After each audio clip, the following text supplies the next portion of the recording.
क्या आप जानते हैं कोई भी क्रांति कैसे शुरू होती है? कई बार इसमें कुछ मामूली चीज़ें ही शामिल होती हैं, जैसे मेटल का एक टुकड़ा, एक कटोरी मरकरी या फिर एक छोटा सा कॉर्क। जी हाँ, आज हम जानेंगे एक ऐसे वैज्ञानिक के बारे में जिसका बचपन गरीबी में बीता। वो पढ़ने में ज़्यादा कुछ खास नहीं थे, जो दिन में किताबों पर जिल्द चढ़ाया करते थे और रात में उन्हीं किताबों को पढ़कर इलेक्ट्रिसिटी के बारे में अपनी जिज्ञासा को बढ़ाते रहे। एक साइंस शो के टिकट ने उनका जीवन बदल कर रख दिया, जिसने अपनी जिज्ञासा और बुद्धि के दम पर हमें एक नया जीवन दिया। जी हाँ, अगर जिस शख्स की मैं बात कर रहा हूँ वो अगर नहीं होते तो जिस पंखे के नीचे आप बैठे हुए हैं, जिस रोबोट की आज हम बात करते हैं, या वो सभी डिवाइसेस जिसमें मोटर लगा होता है, वो सब हमारे लिए असंभव होता। और इन्हीं सब को संभव करने वाले और कोई नहीं बल्कि दुनिया के महान वैज्ञानिक सर माइकल फैराडे थे। जी हाँ, ये बायोग्राफी है सर माइकल फैराडे की।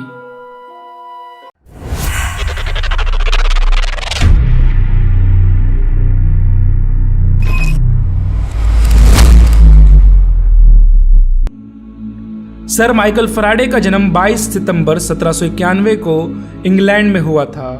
पिता का नाम जेम्स फैराडे था, जो कि एक गरीब लोहार थे। बचपन में पढ़ाई के साथ साथ यह अपने पिता के साथ काम भी करते थे। माइकल फैराडे अपने माता पिता के 4 बच्चों में तीसरे नंबर पर थे। इन्होंने अपना जीवन लंदन में जिल्दसाज यानी कि बुक बाइंडिंग की नौकरी से प्रारंभ किया। 13 साल की उम्र में वो किताबों पर जिल्द चढ़ाने वाले कारखाने में काम करने लगे। दिन में वो किताबों पर जिल्द चढ़ाते और रात में उन्हीं किताबों को पढ़ा करते। यहीं से उनके इलेक्ट्रिसिटी के जुनून की शुरुआत हुई। सर माइकल फैराडे अपनी रूढ़िवादी क्रिश्चियन परिवार की परंपराओं को बेहद दिल से मानते थे। इसी से उन्हें ताकत, सुकून और विनम्रता का एहसास होता था। कई सालों तक बुक बाइंडिंग का काम करते हुए अब फैराडे 21 साल के हो चुके थे। अब वे बड़ी दुनिया में जाने का ख्वाब देख रहे थे। तभी उन दिनों उनके काम से प्रभावित होकर उनके ग्राहक ने उन्हें एक साइंस एंटरटेनमेंट शो का टिकट दिया। जी हाँ, साइंस फॉर द पब्लिक का। दरअसल सर हम्फ्री डेवी उस दौर के माने हुए वैज्ञानिक थे और साथ ही मंजे हुए शोमैन भी।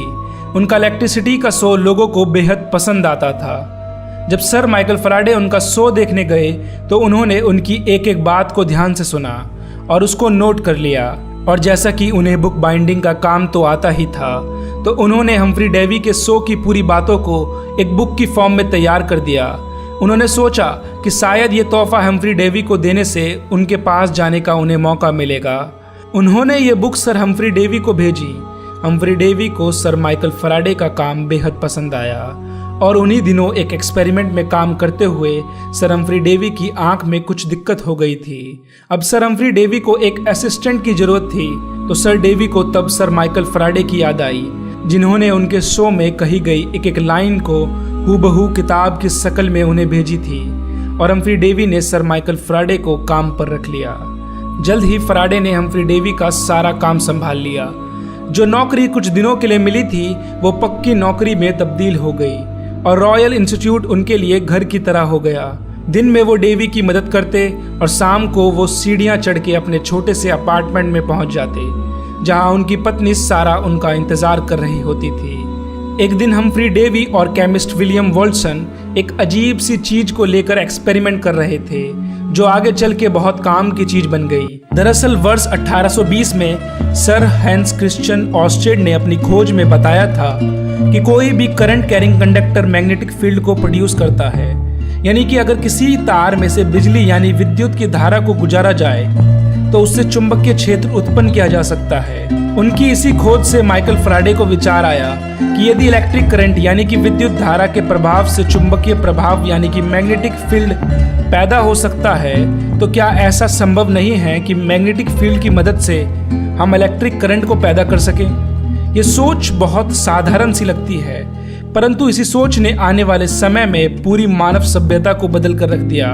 अपनी इस सोच को परखने के लिए उन्होंने एक प्रयोग किया, जिसमें तार की एक कुंडली यानी कि कॉइल बनाकर चुंबक के पास रखी गई, लेकिन उन्हें कुंडली यानी कि कॉइल में कोई भी बिजली बनती हुई नहीं दिखाई दी। उन्होंने कई बार अपने प्रयोग को दोहराया, किंतु उन्हें हर बार नाकामी हाथ लगी। तंग आकर एक दिन उन्होंने कुंडली यानी कि कॉइल को फेंकने के लिए चुंबक के पास से खींचा और उसी समय गैल्वेनोमीटर, जो कि एक करंट मेजरिंग डिवाइस होता है, उसमें रीडिंग शो होने लगी। उस समय सर फराडे को यह ज्ञात हुआ कि यदि कुंडली यानी कि कॉइल तथा चुंबक के बीच में आपेक्षिक गति यानी कि रिलेटिव स्पीड को चेंज करा जाए तो इससे कॉइल में करंट पैदा किया जा सकता है। और इस सिद्धांत को हम आज इलेक्ट्रोमैग्नेटिक इंडक्शन के नाम से जानते हैं। आज पूरे विश्व में इसी तरीके से बिजली का उत्पादन होता है। इसी खोज ने मानव सभ्यता पर बड़ा गहरा असर डाला। परंतु सर माइकल फैराडे यहाँ कहाँ रुकने वाले थे और वो तरह तरह के प्रयोग करने लगे। और उन्होंने एक प्रयोग में पाया कि अगर हम दो कॉइल को पास में रखते हैं और उसमें से एक कॉइल में से करंट को पास करते हैं तो दूसरे कॉइल में भी अपने आप ही करंट बनने लगेगा, क्योंकि जो पहला कॉइल है उसमें इलेक्ट्रिक करंट की वजह से मैग्नेटिक फील्ड पैदा होगी और जब दूसरे कॉइल की मैग्नेटिक फील्ड चेंज होगी तो उसमें करंट बनने लगेगा, इलेक्ट्रोमैग्नेटिक इंडक्शन सिद्धांत के अनुसार।